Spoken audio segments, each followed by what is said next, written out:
السلام علیکم ورحمۃ اللہ وبرکاتہ۔ آج ہم نے سورہ آل عمران کی آیت نمبر 130 سے سٹارٹ کرنا ہے اور 143 تک 143 تک میرا ارادہ ہے، تو یہاں پہ ہم پہلے ایک دفعہ سن لیتے ہیں اس کی تلاوت۔ يا أيها الذين آمنوا لا تأكلوا الربا أضعافا مضاعفة واتقوا الله لعلكم تفلحون واتقوا النار التي أعدت للكافرين وأطيعوا الله والرسول لعلكم ترحمون وسارعوا إلى مغفرة من ربكم وجنة عرضها السماوات والأرض أعدت للمتقين الذين ينفقون في السراء والضراء والكاظمين الغيظ والعافين عن الناس والله يحب المحسنين والذين إذا فعلوا فاحشة أو ظلموا أنفسهم ذكروا الله فاستغفروا لذنوبهم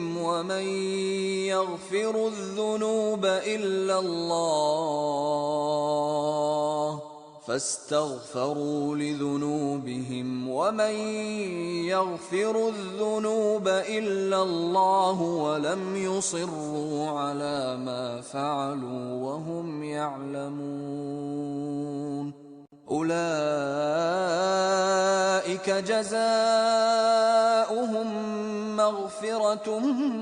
من ربهم وجنات تجري من تحتها الأنهار خالدين فيها ونعم أجر العاملين قد خلت من قبلكم سنن فسيروا في الأرض فانظروا كيف كان عاقبة المكذبين هذا بيان للناس وهدى وموعظة للمتقين ولا تهنوا ولا تحزنوا وأنتم الأعلون إن كنتم مؤمنين إن يمسسكم قرح فقد مس القوم قرح مثله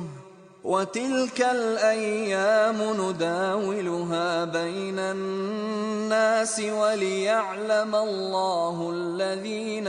آمنوا ويتخذ منكم شهداء والله لا يحب الظالمين وليمحص الله الذين آمنوا ويمحق الكافرين أم حسبتم أن تدخلوا الجنة ولما يعلم الله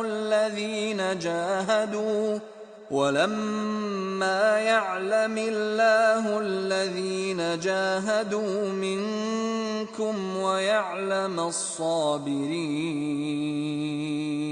ولقد كنتم تمنون الموت من قبل أن تلقوه فقد رأيتموه وأنتم تنظرون.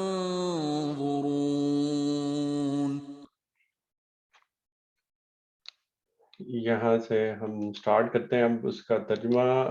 اور تفسیر تو تھوڑا سا میں پہلے بتا دوں کہ اس آیت نمبر 130 سے پہلے جو ہم چل رہے تھے تو اس پہ بنیادی طور پہ یہ پورا سیکشن جو چل رہا ہے اس میں ایمان والوں کی تزکیہ و تطہیر. تزکیہ میں پہلے بتا چکا ہوں کہ جس طرح سے پاکیزہ کرنا، اپنے آپ کو پاکیزہ کرنے کے لیے جو اللہ تعالیٰ کی طرف سے احکامات دیے گئے ہیں، اخلاقیات کی جو تربیت ہوتی ہے، ایمان و اخلاق کی جو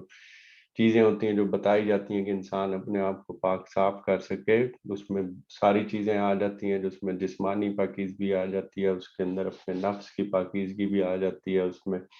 کھانے پینے کی چیزوں میں بھی پاکیزگی آ جاتی ہے. تو یہ ساری چیزیں پہلو مد نظر ہوتے ہیں. اور دوسرا پہلو ہے تطہیر کرنے کا، کہ اللہ تعالیٰ جب اس دنیا میں جب رسولوں کے آ جانے کے بعد، جب تمام حجت کے بعد اور اس کے بعد ڈھیل دینے کے بعد، جب عذاب سے پہلے تطہیر کرتے ہیں، جس میں لوگوں کو الگ الگ کرنا ضروری ہوتا ہے، چھانٹنا ضروری ہوتا ہے کہ کون اپنے ایمان کے لحاظ سے کس جگہ پہ کھڑا ہوا ہے. یہ آج اس کی مزید تھوڑی سی وضاحت بھی ہو جائے گی، کیونکہ آج انہی آیات میں آگے غزوہ احد کا ذکر ہوگا، اور اس میں جو واقعات پیش آئے تھے اور اس میں اللہ تعالیٰ کی طرف سے کیا کہا گیا، اس میں وہ پہلو کھل کے سامنے بھی آ جائے گا. تو یہ وہ چیزیں چل رہی تھیں، اور ان سے پہلے جو کچھ آیات تھیں ان میں یہ بتایا جا رہا تھا کہ کس طرح سے غزوہ بدر میں 3000 فرشتے دے کر اللہ تعالیٰ نے مدد کی تھی، اور اب غزوہ احد میں یہ کہا جا رہا ہے کہ تم ایمان رکھو اللہ تعالیٰ کے اوپر. اور حضور پاک صلی اللہ علیہ وسلم ان کو بتا رہے ہیں اس طرح سے کہ اور پھر اللہ تعالیٰ کی طرف سے کہا گیا کہ 5000 فرشتے بھیج دیں گے، اور نشان لگے فرشتے، یعنی کہ جو اسی کام کے لیے مامور ہوں گے کہ اس مارکے میں تمہاری مدد کریں، ایمان والوں کی مدد کرنے کے لیے بھیجیں گے. تو یہ چیزیں چل رہی تھیں، اور اس میں پھر اللہ تعالیٰ نے یہ بھی کہا کہ اس میں پھر خدا کا فیصلہ ہے، خدا کے اختیار میں ہے کہ وہ پورے کی پوری شکست دے دیں یا کسی ایک حصے کو شکست دیں. تو اس میں پھر یہ بات پیدا ہوئی جس میں مختلف مواقعوں پہ مختلف علماء نے آراء قائم کی ہیں، لیکن بنیادی چیز جو سامنے آئی ہے وہ یہی ہے کہ یہ اللہ تعالیٰ کے اختیار میں ہے کہ اللہ تعالیٰ کس کو معاف کرتے ہیں اپنے قانون کے مطابق، اور کس کو سزا دیتے ہیں اپنے قانون کے مطابق. اور یہ کھول کے حضور پاک صلی اللہ علیہ وسلم کو بیان کیا گیا ہے کہ فیصلے کے اختیارات میں آپ کا کوئی حصہ نہیں ہے، یہ سب اللہ کا اختیار ہے. اور کے بعد یہ کر کے یہاں پہ ختم کیا تھا ہم نے لاسٹ ٹائم کہ زمینوں اور آسمانوں میں جو کچھ ہے اس کا مالک اللہ ہے. وہ جس کو چاہے گا بخش دے گا، اور جس کو چاہے گا عزت دے گا، عذاب دے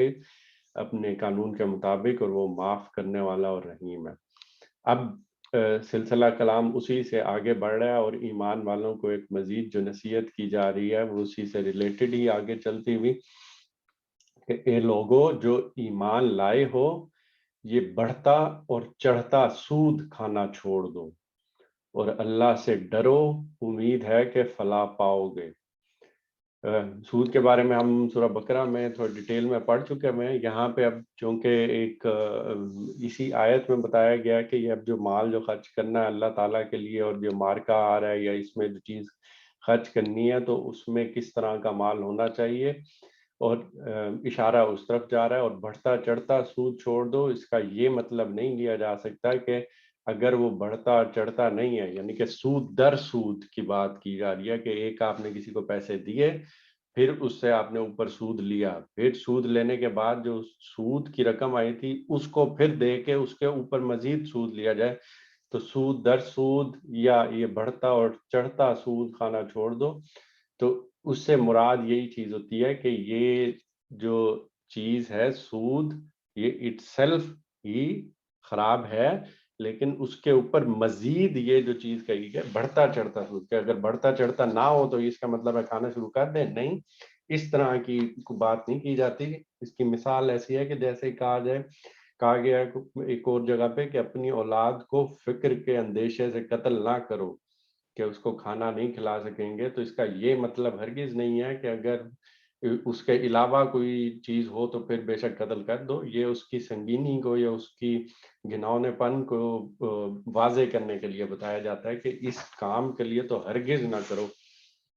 اور اللہ سے ڈرو، امید ہے کہ فلاح پاؤ گے. اس آگ سے بچو جو کافروں کے لیے مہیا کی گئی ہے.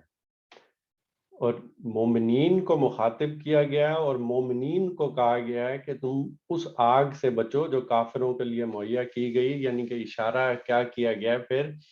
کہ تیار تو کافروں کے لیے کی گئی ہے، کہ تیار تو ان لوگوں کے لیے کی گئی ہے جن کے اوپر حق سچ واضح ہو گیا، لیکن پھر بھی اپنے تعصب کی وجہ سے یہ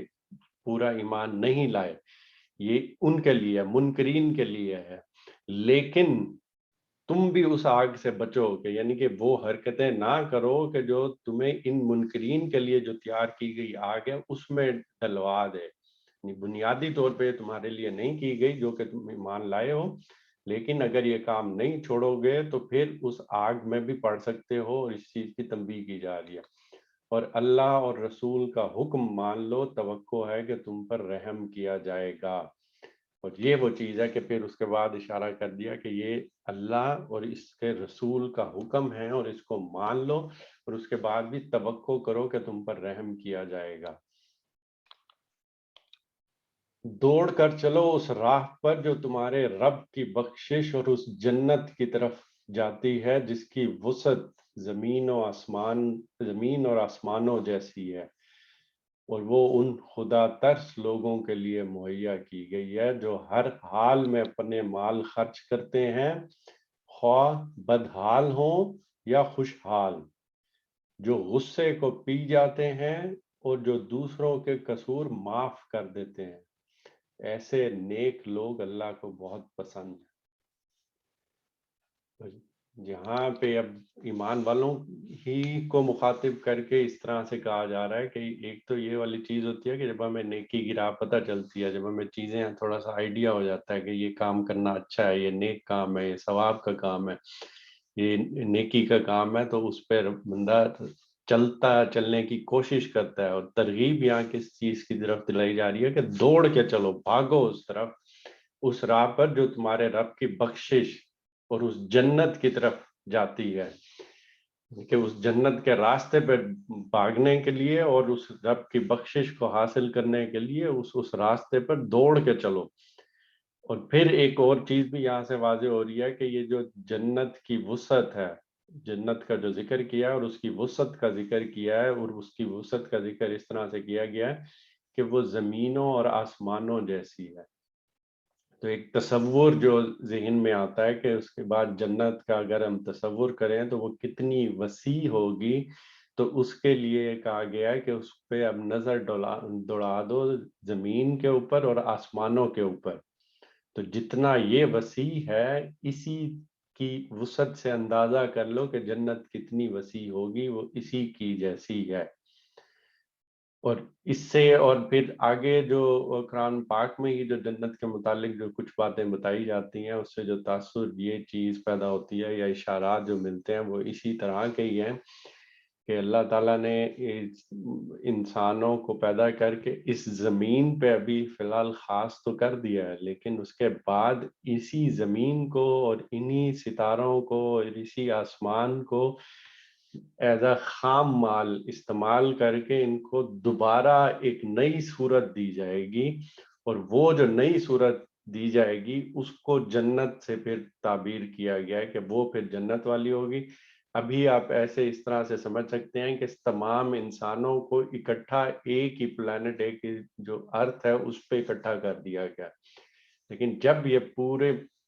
کہکشاں جو گلیکسیز ہیں، سٹارز ہیں، جن کا آپس میں اتنا فاصلہ ہے جس کو نوری سال کہتے ہیں،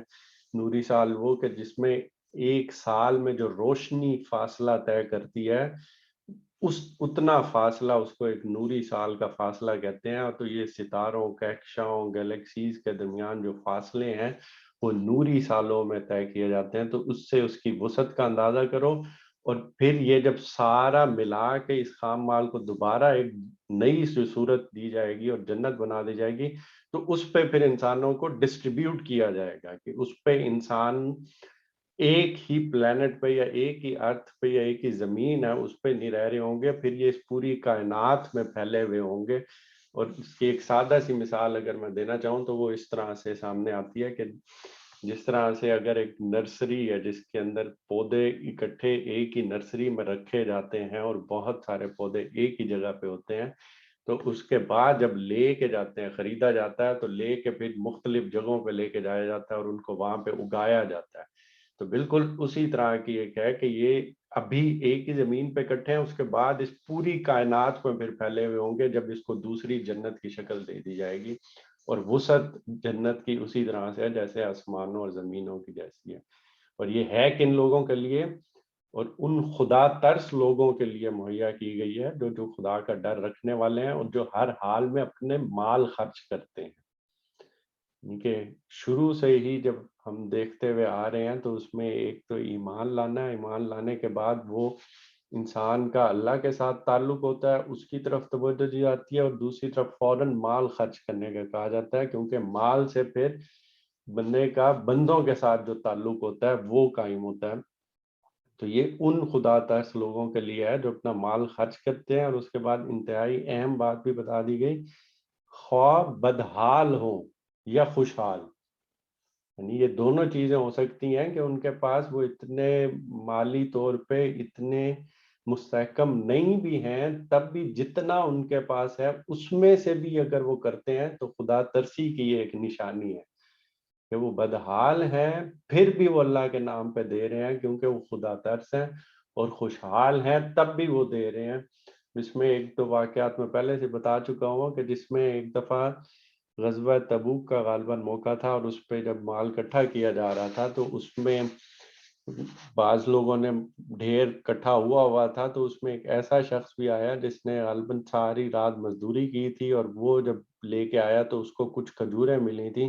اور اس نے وہ بھی لا کے رکھ دیں کہ میں نے جتنی محنت کی ہے اس کے صلے میں مجھے یہ ملا، میں یہی دے سکتا ہوں. تو اس کو اس ڈھیر کے اوپر حضور پاک صلی اللہ علیہ وسلم نے پھیلا دیا، گویا کہ اس کی یہ والی چیز اس سارے مال پہ حاوی ہے. تو یہ چیز ہمیں بھی پیش نظر رکھنی چاہیے کہ ہمارے پاس جتنا بھی مال ہے جیسا بھی ہے تو اس کو اس کے مطابق، جس طرح سے میں کہا گیا، رشتہ داروں پہ، والدین پہ، مسکینوں پہ، یتیموں پہ، مسافروں پہ، قرض دار کا چھڑانے کے لیے ان کے لیے استعمال کرنا چاہیے. اور یہ خدا ترس لوگوں کی نشانی ہے جو چاہے جو ان کا حال اچھا ہو یا وہ بدحال ہو تو وہ ہر حال میں اللہ کے راہ میں خرچ کرتے ہیں. اور پھر جو غصے کو پی جاتے ہیں، دوسروں کے قصور معاف کر دیتے ہیں، ایسے نیک لوگ اللہ کو بہت پسند ہے. یہاں پہ ایک پہلو یہ بھی ہے کہ اس مال کی روشنی میں ہی دیکھا جائے کہ جن کے اوپر مال خرچ کیا ہے ان کی طرف سے اگر کوئی زیادتی کی جاتی ہے یا کچھ اس طرح کی بات کی جاتی ہے تو اس پہ جو غصہ ایک پیدا ہونا ایک فطری سی بات ہے، تو اس پہ بھی غصے کو پی جاتے ہیں کیونکہ وہ خدا ترس لوگ ہیں. انہوں نے اللہ کی خوشنودی کو حاصل کرنے کے لیے وہ مال ان کے اوپر خرچ کیا تھا، اور وہی لوگ جن کے اوپر مال خرچ کیا ہے وہ اگر کوئی زیادتی کرتے ہیں تو اس پہ بھی غصے کو پی جاتے ہیں.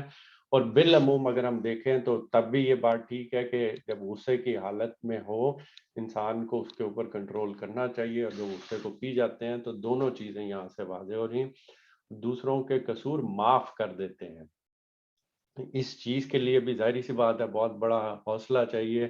کہ کسی سے کوئی غلطی ہوتی ہے، کسی سے کوئی قصور ہو جاتا ہے، وہ معافی مانگتا ہے، نہیں مانگتا، کس طرح کی سچویشن ہوتی ہے. لیکن جو خدا ترس لوگ ہیں ان کی یہ چیز ہے کہ وہ مال تو خرچ کیا، کوئی زیادتی بھی ہو گئی، غصے کو بھی پی گئے، اور دوسروں کا قصور ہے اس کو معاف بھی کر دیا. اور پھر یہ ساری چیزیں اتنا برداشت، اتنا حوصلہ کرنے کے بعد اس کی وجہ کیا ہے؟ کیونکہ پیچھے اللہ کی یہ کہنا یہ وجہ بن جاتا ہے کہ ایسے نیک لوگ اللہ کو بہت پسند ہیں، جن کا حال یہ ہے کہ اگر کبھی کوئی فحش کام ان سے سرزد ہو جاتا ہے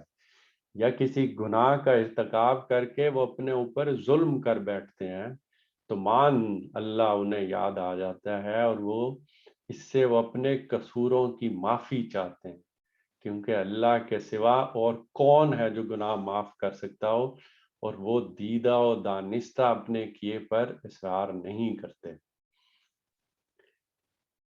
یہ وہ چیز ہے کہ جس پہ ہم ایک دفعہ پچھلے سیشن میں بھی بات کر چکے ہیں کہ جب انسان غلطی کا پتلا ہے، اس کے اوپر کبھی نہ کبھی جذبات کا غلبہ ہو جاتا ہے. جب جذبات کا غلبہ ہوتا ہے تو کچھ ایسی غلط حرکات ہو جاتی ہیں. جب وہ غلط حرکات ہو جاتی ہیں تو جو صحیح درد دل رکھنے والے یا اللہ کا ڈر دل میں رکھنے والے لوگ ہوتے ہیں وہ فوراً ان کے دل میں خیال پیدا ہوتا ہے کہ ان سے یہ غلط کام ہوا ہے, ان کو یہ معافی مانگنی چاہیے. اور جیسے ہی وہ خیال پیدا ہوتا ہے وہ اللہ سے معافی مانگتے ہیں, اپنی اصلاح کا ارادہ کرتے ہیں. اور جیسے ہی وہ یہ کرتے ہیں تو ایک دوسرے مقام پہ اللہ تعالیٰ نے یہ کہا ہوا ہے کہ میں ان کا یہ حق قائم ہو جاتا ہے کہ میں ان کی توبہ قبول کروں. یعنی کہ اللہ نے اپنے اوپر لازم کر رکھا ہے کہ اگر انسان کوئی غلطی کرتا ہے اور فوراً اللہ کی بارگاہ میں حاضر ہو جاتا ہے اصلاح کرنے کے ارادے سے, توبہ کر لیتا ہے, تو اللہ نے لازم کر رکھا ہے. تو اسی طرح سے اشارہ کیا جا رہا ہے کہ جب ان سے کوئی اس طرح کا کام سرزد ہو جاتا ہے یا کوئی گناہ کا ارتکاب ہو جاتا ہے یا اپنے اوپر کوئی اس طرح کا ظلم کر بیٹھتے ہیں تو فوراً انہیں اللہ یاد آتا ہے اور پھر اس اللہ سے ہی اپنے قصور کی معافی چاہتے ہیں. کیونکہ اب آگے سوچنے کی بات ہے کہ اللہ سے ہی قصور کی معافی کیوں چاہ رہے ہیں, کیونکہ اللہ ہی تو ہے, اللہ کے سوا اور کون ہے جو گناہ معاف کر سکتا ہو. اور اس کے بعد بہت بڑی نشانی کیا چیز ہے کہ وہ پھر دانستہ طور پر, وہ پھر جانتے بوجھتے کہ ان سے غلطی ہو گئی بھی ہے, وہ دیدہ و دانستہ اپنے کیے پہ پھر اصرار نہیں کرتے. وہ اصرار اس چیز پہ نہیں کرتے کہ ان سے جو غلطی ہوئی ہے وہ واقعی غلطی ہے. اب اس چیز کو تسلیم کر لینا کہ میں نے غلطی کی ہے, یہ بعض اوقات بیچ میں ایک بہت بڑی رکاوٹ بن جاتا ہے انسان کے لیے. تسلیم کر لینا دوسروں کے سامنے, اللہ کے سامنے, کہ اس سے کوئی غلطی ہو گئی بھی ہے, اس سے معافی مانگنا وہ انسان کو بہت مشکل معلوم ہوتا ہے. تو یہ چیز سامنے رکھنے کہ یہ دیدہ و دانستہ اپنے کیے پر اصرار نہیں کرتے, یہ پھر ایسے نیک لوگ اللہ کو بہت پسند ہیں. اس کی کنٹینیویشن میں پھر یہ آ رہا ہے. اور جب اتنی مشکل چیزیں بتا دی گئیں کہ غصے کو پینا, قصور معاف کرنا, گناہ کا ارتکاب کر کے, ظلم کر کے پھر معافی مانگنا اللہ سے ہی اور اس پہ اصرار نہ کرنا, تو اس کے بعد پھر کیا چیز ملے گی؟ ایسے لوگوں کی جزا ان کے رب کے پاس ہے کہ وہ ان کو معاف کر دے گا اور ایسے باغوں میں انہیں داخل کرے گا جن کے نیچے نہریں بہتی ہوں گی اور وہاں وہ ہمیشہ رہیں گے. کیسا اچھا بدلہ ہے نیک عمل کرنے والوں کے لیے. ظاہری سی بات ہے یہاں پہ اب وہ جنت کی ایک تشبیہ یا وہ بھی دے دی کہ وہ کس طرح کی ہوگی, اور یہ ان لوگوں کا صلہ ہوگا کہ پھر اس دنیا کے امتحان میں اگر اس طرح کا رویہ اختیار کرتے ہیں اور اس طرح کا رویہ اختیار کرنے کے بعد جب اپنے رب کے پاس پہنچیں گے تو ان لوگوں کی جزا پہ جو رب کے پاس ہے وہ کیا ہے؟ پہلی چیز کہ ان کو معاف کر دے گا, معاف کر دے گا. معاف کرنے کے بعد پھر انہیں ایسے باغوں میں داخل کرے گا جن کے نیچے نہریں بہتی ہوں گی اور وہاں وہ ہمیشہ رہیں گے. کیسا اچھا بدلہ ہے نیک عمل کرنے والوں کے لیے کہ ابدی زندگی, ابدی زندگی وہ بھی جنت میں. تو یہ کتنا اچھا بدلہ ہے اور کتنا اچھا بدلہ ہے ان نیک اعمال کرنے کا جن کا ذکر پھر یہ اوپر کیا گیا. اور جہاں یہ چیز ذکر کی گئی ہے کہ جو نہریں بہتی ہوں گی باغات اور ان کے نیچے, تو ہم پہلے ایک دفعہ بتا چکے ہیں کہ ذکر ہوا ہے کہ یہ وہ تشبیہ دی جاتی ہے اللہ تعالیٰ کی طرف سے سمجھانے کے لیے کہ ہمارے سامنے اس طرح کی کوئی چیز نہیں ہے, تو ہماری زندگی میں ہی جو کچھ چیزیں ہوتی ہیں ان کی مثال لے کر ایک سمجھانے کی کوشش کی جاتی ہے کہ اس طرح کی چیز ہوں گی. اور اس کے پیچھے نہیں لگ جانا چاہیے کیونکہ نصارہ نے یہی چیز کی تھی کہ وہ اس کی ڈیٹیل میں چلے جاتے تھے اور مزید کوشچن کرنا شروع کر دیتے تھے کہ اچھا کس طرح سے ہوگا, یہ کس طرح سے ہوگا, سمجھ نہیں آئی, یا اس طرح سے یا اس طرح سے, تو اس میں کوئی مین میخ نکالتے تھے. تو وہ چیز پسند نہیں تھی. جو مشتبہات ہوتی ہیں ان کو اسی طرح سے ہی لینا چاہیے جتنی بات بتائی گئی ہے تشبیہ کی صورت میں, اس سے ایک مین جو سکیچ سامنے آ جاتا ہے اسی کو سامنے رکھنا چاہیے اور اس کو سامنے رکھ کے سمجھ لینا چاہیے کہ وہ ایک اچھی جگہ ہوگی اور اس میں اللہ کی خوشنودی بھی ہوگی, اللہ معاف بھی کر دے گا اور وہاں ہمیشہ رہیں گے بھی صحیح. اور یہ کتنا اچھا بدلہ ہوگا نیک عمل کرنے والوں کے لیے. یہاں تک یہ ایک چیز ختم ہوتی ہے اور اس کے بعد ایک مزید جو غزوہ احد میں جو ایک واقعہ پیش آیا تھا اس کی تھوڑی سی ڈیٹیل یہاں سے سٹارٹ ہوتی ہے، اور اس کو میں لے کے چلتا ہوں، اور اس میں بہت ساری چیزیں ہیں وہ مجھے ایک دوسری ٹرانسلیشن سے بھی یوز کرنی پڑے گی، تو میں بیچ میں وہ والی ٹرانسلیشن بھی پڑھوں گا کیونکہ اس میں بھی بہت ایک حکمت بیان کی گئی ہے۔ اس سے پہلے کہ میں بھی اس کو سٹارٹ کروں تو میں وہ تھوڑی سی بات پہلے سے بتا دیتا ہوں کہ وہ واقعہ ہوا کیا تھا۔ ویسے تو ہم سب کو پتہ ہی ہے، لیکن ایک دفعہ پھر بھی ریوائز کرنے کے لیے کہ جب جنگ احد کا واقعہ ہوا، جب جنگ احد کے لیے گئے تو وہاں پہ ایک درے پہ حضور پاک صلی اللہ علیہ وسلم نے ایک جماعت کو متعین کیا تھا کہ آپ نے یہاں کھڑے ہونا ہے اور جگہ نہیں چھوڑنی، اور پھر بیچ میں اس میدان میں وہ مارکا ہوا، جنگ لڑی گئی، شکست ہوئی دشمنوں کو، شکست ہونے کے بعد وہ بھاگ نکلے۔ اب وہ جب بھاگے تو پیچھے جس درے کے اوپر حضور پاک صلی اللہ علیہ وسلم نے ان لوگوں کو متعین کیا تھا، انہوں نے اس چیز کا انتظار نہیں کیا کہ حضور پاک صلی اللہ علیہ وسلم کی طرف سے کہا جائے کہ ہاں اب آ سکتے ہیں، یا ان کی چیز کا اس میں اب حکم عدولی ہوئی تو انہوں نے وہ اپنی جگہ چھوڑی، اپنی جگہ چھوڑ کے وہ جو مال غنیمت تھا یا جو بھی چیز تھی اپنی جگہ چھوڑ کے وہاں تک پہنچے، تو دشمن کو موقع ملا، دشمن پیچھے واپس آئے، تو ایک وقتی ہزیمت کا سامنا کرنا پڑا تھا اس ٹائم مسلمانوں کی جماعت کو، اور مسلمانوں کی جماعت کو، اور یہ تک سچویشن پیش آ گئی تھی کہ حضور پاک صلی اللہ علیہ وسلم کے آس پاس جو صحابہ تھے وہ بہت ہی کم تعداد میں تھے، اور اس حد تک بھی ہوا کہ شاید کہ ان کے جو دندان مبارک تھے حضور پاک صلی اللہ علیہ وسلم کے وہ بھی شہید ہو گئے۔ تو یہ جب سچویشن پیش آئی تو اس میں بہت سارے سوالات کھڑے ہو گئے، بہت سارے سوالات ان جو کمزور ایمان رکھنے والے تھے ان کو سمجھ نہیں آئی کہ یہ جو پچھلی آیات ہی ہم دیکھ رہے تھے جس میں یہ بتایا جا رہا تھا کہ اللہ تمہاری مدد کرے گا اور اس میں 5000 فرشتے بھیج دے گا، 3000 کیا 5000 فرشتے آ جائیں گے مدد کو، تو سوال یہ ان کے دلوں میں پیدا ہو گیا کہ اللہ کا رسول ہمارے ساتھ، حضور پاک صلی اللہ علیہ وسلم ہمارے ساتھ ہیں، بے شک ہم سے تھوڑی سی غلطی ہوئی ہے، لیکن اس غلطی میں ہونے کے بعد پھر بھی ہمیں یہ جو وقتی ہزیمت یا ایک اٹھانی پڑی یہ بھی نہیں ہونی چاہیے تھی۔ اور یہ جب سوالات پیدا ہوئے کہ وہ پوری جنگ کو پیش نظر رکھیں، 2 گروہ آنے سے پہلے چھوڑ کے چلے گئے کہ انہوں نے کہا کہ مدینہ کے باہر جا کر ہم نے نہیں لڑنا، تو ان کے ایمان کا یا ان کے منافق ہونے کا وہ پول کھل گیا کہ وہ 2 پہلے چلے گئے۔ اب جو لوگ وہاں گئے، جو وہاں لڑے، وہاں پہ یہ سچویشن ہو گئی، تو اب وہ دلوں میں یا سوالات پیدا کرنے شروع کر دیے مزید ان کمزور ایمان والوں نے کہ کہاں گئی اللہ کی مدد؟ جب اللہ نے کہا تھا کہ 5000 فرشتے آئیں گے اور یہ سارا کچھ ہوگا، تو یہ کدھر گئی اللہ کی مدد؟ ہم رسول پر ایمان لائے ہوئے ہیں، ہم رسول کے کہنے پر آئے ہیں، بے شک ہم سے غلطی ہوئی ہے لیکن یہ چیز نہیں ہونی چاہیے تھی۔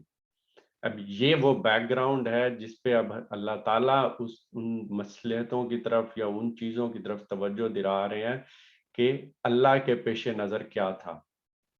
اور سٹارٹ یہ چیز کس طرح سے ہو رہی ہے۔ جیسے میں نے کہا کہ میں ایک اور دوسری ٹرانسلیشن بھی یوز کروں گا جس میں تھوڑا سا مزید کلیریفائی کر کے کہا گیا ہوا ہے۔ تو پہلی چیز واضح کی جا رہی ہے کہ ایمان والو آخری فتح تمہاری ہوگی۔ یہاں سے ایک بیک گراؤنڈ بنتا ہے کہ جو آخری فتح ہے وہ تمہاری ہوگی، اور اس کے لیے اس کی بہت سی مثالیں تم سے پہلے گزر چکی ہیں۔ سو اپنی اس سرزمین میں ہی چل پھر کر دیکھ لو کہ جھٹلانے والوں کا انجام کیا ہوا ہے۔ قوم عاد، قوم سمود، یہ بھی عرب کی زمین پر ہی قومیں آئی تھیں جن کے اوپر جب اتمام حجت اور یہ چیزیں ہو گئیں، جب اللہ کا پیغام پہنچ گیا، جب ان کے رسولوں نے ان کے اوپر ساری چیزیں واضح کر دی تو ان کے اوپر عذاب آیا۔ تو یہ عرب کے لوگوں کے ہی سرزمین پہ وہ چیزیں تھیں، اور ان کی ادب میں پائی جاتی تھی، ان کے شاعری میں بھی یہ چیزیں پائی جاتی تھیں۔ تو پہلی چیز یہ اللہ تعالیٰ کی طرف سے بتائی گئی کہ یہ آخری جو فتح ہے جس کو اب ہم دیکھیں تو وہ فتح مکہ کا جو موقع ہے کہ اس پہ غلبہ تو مومنین کا ہی ہونا تھا جس طرح سے پہلے ساری قوموں کو ہوا تھا، لیکن اسی کنڈیشن میں، اس سچویشن میں جا کے دیکھیں جب یہ قوم وہاں کھڑی ہوئی ہے اور غزوہ احد میں وقتی ہزیمت اٹھانی پڑی ہے، تو اس ٹائم اللہ تعالیٰ ان کو کیا بتا رہے ہیں کہ آخری فتح تمہاری ہی ہونی ہے۔ اور اس کی بہت ساری مثالیں ہی ہیں تو پہلے گزر چکی ہوئی ہیں. تو اپنی اسی عرب کی سرزمین پہ ہی چل کے دیکھ لو کہ جو جھٹلانے والے تھے ان کا کیا انجام ہوا تھا. یہ ان لوگوں کے لیے نہایت واضح تنبیہ ہے جو پیغمبر کو جھٹلا دینے پر مصر ہیں. ان کے لیے اور ان کے لیے ہدایت اور نصیحت ہے جو اللہ سے ڈرنے والے ہیں. تو پہلی چیز یہ ایک تنبیہ ہے اور ایک واضح تنبیہ ہے. کس چیز کے لیے؟ ان لوگوں کے لیے بھی جو پیغمبر کو جھٹلا دینے پہ مصر ہے کہ جب انہوں نے وعدہ کیا تھا کہ فرشتے آئیں گے اور مدد ملے گی اور یہ چیز ہوگی. اور ان لوگوں کے لیے بھی ہدایت اور نصیحت ہے جو اللہ سے ڈرنے والے ہیں. اس لیے مطمئن رہو، اور مطمئن رہنے کے بعد اور جو نقصان تمہیں پہنچا ہے اس سے بے حوصلہ نہ ہو اور غم نہ کرو. اگر تم مومن ہو تو غلبہ بالآخر تمہیں ہی ہوگا. کھول کے یہ چیز واضح کر دی اور اپنی اس سنت کا، اللہ تعالیٰ کی جو سنت ہے اپنی اس سنت کا اشارہ کر دیا کہ جس کے تحت جو رسول کے منکرین ہوتے ہیں ان کی طرف جب اتمام حجت کے بعد عذاب آ جاتا ہے اور ان کو ماننے والوں کو اللہ تعالیٰ لازماً غلبہ عطا فرماتے ہیں. اور اس سنت کو دیکھنے کے لیے کہا گیا تھا کہ اس کے جو مظاہر ہیں وہ سرزمین عرب میں عاد و سمود کو، قوم لوط کو، قوم شعیب کے آثار کی صورت میں موجود ہیں، تم ان کو دیکھ لو. اور یہ اللہ تعالیٰ کی سنت ہے، اس طرف اللہ تعالیٰ نے اشارہ کیا. اس وقت اگر تم کو چوٹ لگی ہے تو ایسی ہی چوٹ اس سے پہلے دشمن کو بھی لگ چکی ہے. بات سٹارٹ کی، غزوہ بدر کی طرف اشارہ کیا، غزوہ بدر کی طرف اشارہ کیا کہ اس سے پہلے جو غزوہ بدر کا معرکہ ہوا تھا تو اس میں ان کو چوٹ لگی تھی. اب بات وہ سامنے آ گئی کہ بھئی یہ کیا بات ہوئی، ہم تو مومنین ہیں، وہ تو کافر ہیں، تو ان کو چوٹ لگی اور ہمیں چوٹ لگی، تو اس میں ڈفرنس کیا ہے؟ اس میں ڈفرنس بتانے کی یہ کوشش کی جا رہی ہے کہ اب تم اپنے ایمان کا لیول بھی دیکھ لو،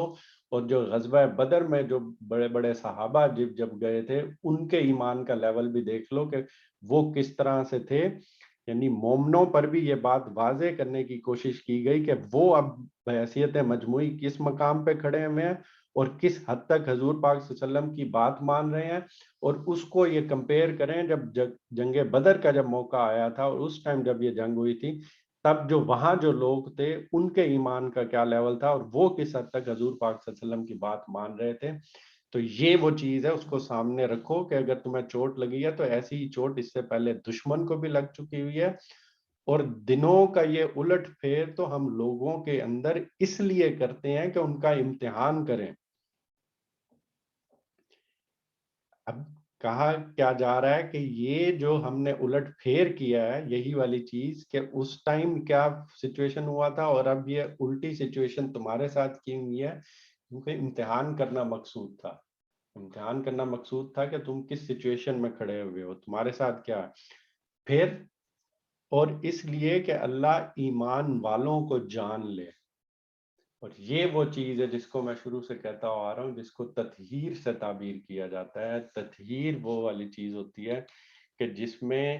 سزا دینے سے پہلے منکرین کو اور ایمان والوں کو علیحدہ کیا جاتا ہے، چھانٹا جاتا ہے. اور ایمان والوں کے اندر سے بھی منافقین کو علیحدہ کیا جاتا ہے، ایمان لانے والوں میں سے بھی جن کا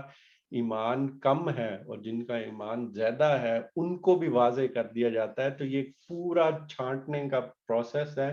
جو کہ ہوتا ہے جب جو خدا کے سامنے بھی آ جاتا ہے اور پھر ان بندوں کے اوپر بھی واضح ہو جاتا ہے کہ ہم جو باتیں کر رہے ہیں کہ ہم تیار ہیں، جنگ کے لیے تیار ہیں، ہم یہ کرنے کے لیے تیار ہیں، ہم ایمان لے آئے ہیں، ہم عمل کرنے کے لیے تیار ہیں. تو ان پہ بھی واضح ہو جائے کہ جب اصل سچویشن آتی ہے تب کس طرح کا کام ہوتا ہے.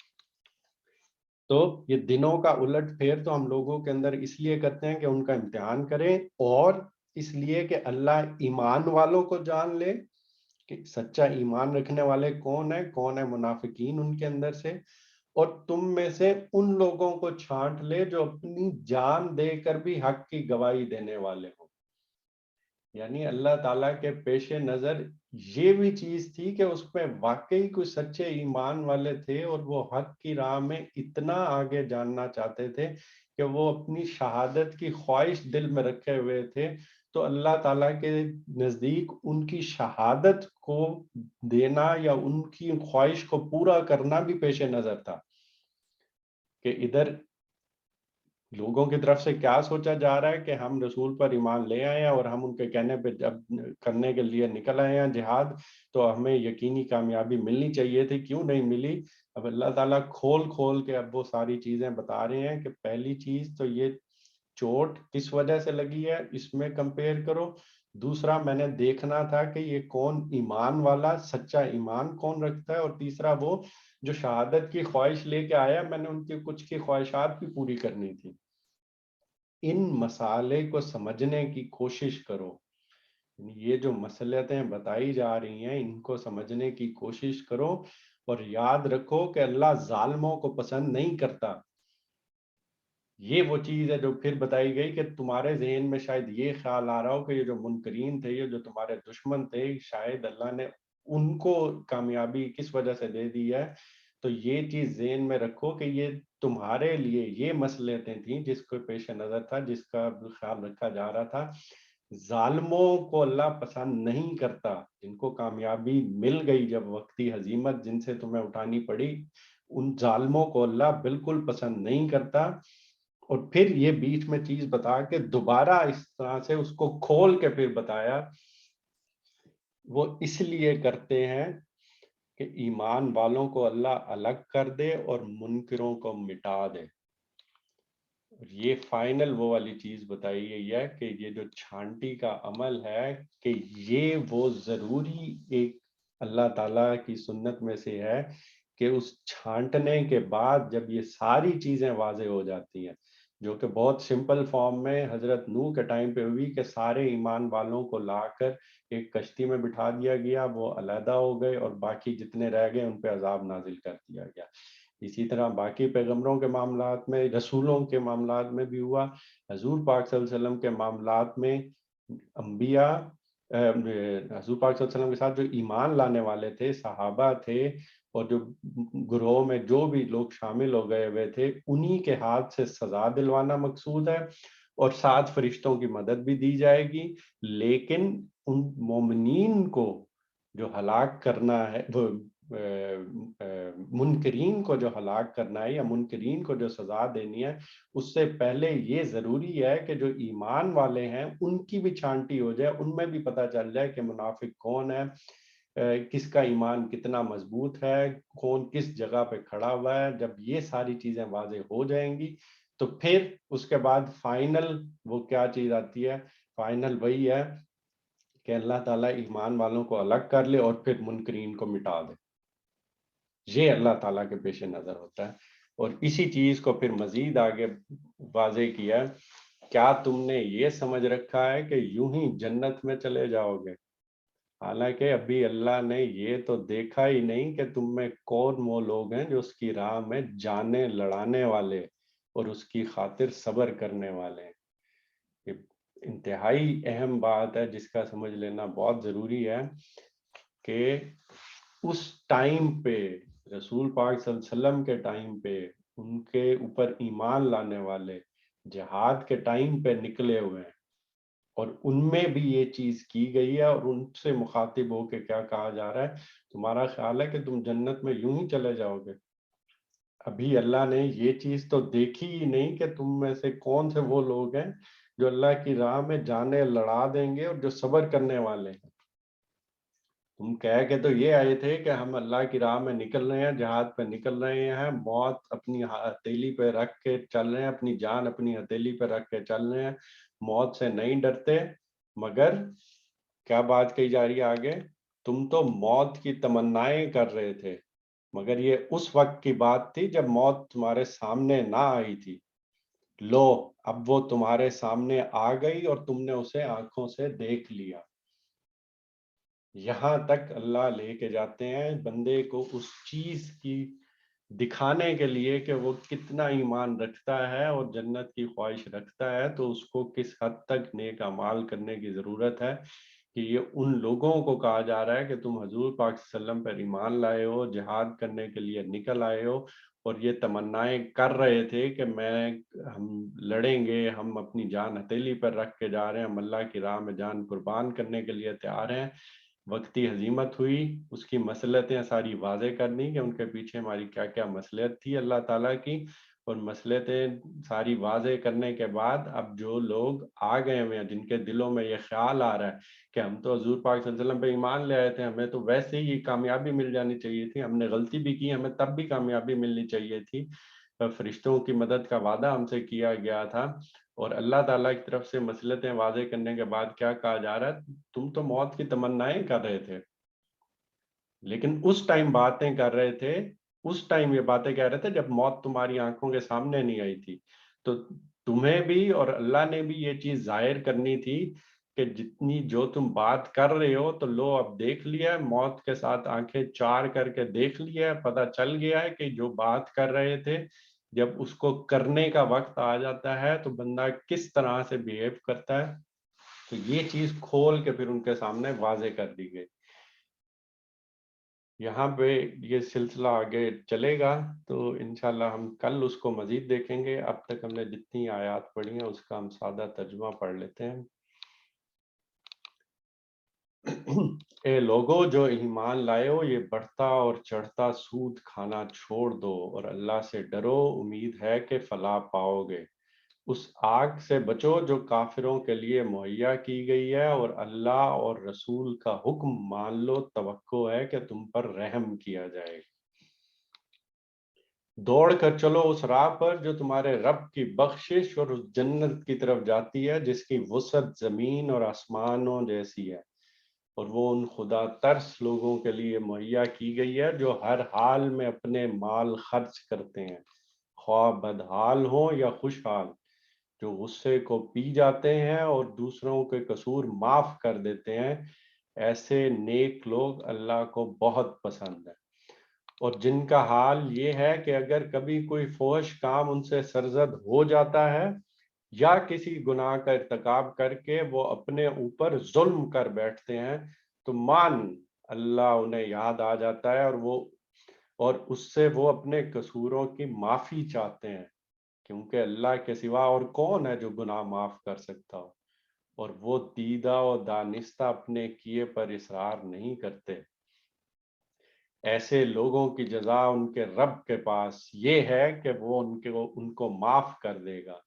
اور ایسے باغوں میں داخل کرے گا جن کے نیچے نہریں بہتی ہوں گی، اور وہاں وہ ہمیشہ رہیں گے. کیسا اچھا بدلہ ہے نیک عمل کرنے والوں کے لیے. تم سے پہلے بہت سے دور گزر چکے ہیں، یعنی دوسری جگہ سے اگر میں پڑھوں تو ایمان والو آخری فتح تمہاری ہوگی، اس کی بہت سی مثالیں تم سے پہلے گزر چکی ہیں، سو اپنی اس سرزمین ہی میں چل پھر کر دیکھ لو کہ جھٹلانے والوں کا انجام کیا ہوا ہے. یہ ان لوگوں کے لیے نہایت واضح تنبیہ ہے جو پیغمبر کو جھٹلا دینے پر مصر ہیں، اور ان کے لیے ہدایت اور نصیحت ہے جو اللہ سے ڈرنے والے ہیں. اس لیے مطمئن رہو اور جو نقصان تمہیں پہنچا ہے اس سے بے حوصلہ نہ ہو اور غم نہ کرو. اگر تم مومن ہو تو غلبہ بالآخر تمہیں ہی حاصل ہوگا. اس وقت اگر تم کو چوٹ لگی ہے تو ایسی ہی چوٹ اس سے پہلے دشمن کو بھی لگ چکی ہے، اور دنوں کا یہ الٹ پھیر تو ہم لوگوں کے اندر اس لیے کرتے ہیں کہ ان کا امتحان کریں، اور اس لیے کہ اللہ ایمان والوں کو جان لے اور تم میں سے ان لوگوں کو چھانٹ لے جو اپنی جان دے کر بھی حق کی گواہی دینے والے ہوں. ان مسئلے کو سمجھنے کی کوشش کرو اور یاد رکھو کہ اللہ ظالموں کو پسند نہیں کرتا، اور اس لیے کرتے ہیں کہ ایمان والوں کو اللہ الگ کر لے اور ان منکروں کو مٹا دے. کیا تم نے یہ سمجھ رکھا ہے کہ یوں ہی جنت میں چلے جاؤ گے، حالانکہ ابھی اللہ نے یہ تو دیکھا ہی نہیں کہ تم میں کون وہ لوگ ہیں جو اس کی راہ میں جانے لڑانے والے اور اس کی خاطر صبر کرنے والے ہیں. تم تو موت کی تمنائیں کر رہے تھے، مگر یہ اس وقت کی بات تھی جب موت سامنے نہ آئی تھی، لو اب وہ تمہارے سامنے آ گئی اور تم نے اسے آنکھوں دیکھ لیا۔ اللہ تعالیٰ سے دعا ہے کہ نہ صرف ہمیں علم حاصل کرنے کی، سچا ایمان رکھنے کی توفیق عطا فرمائے،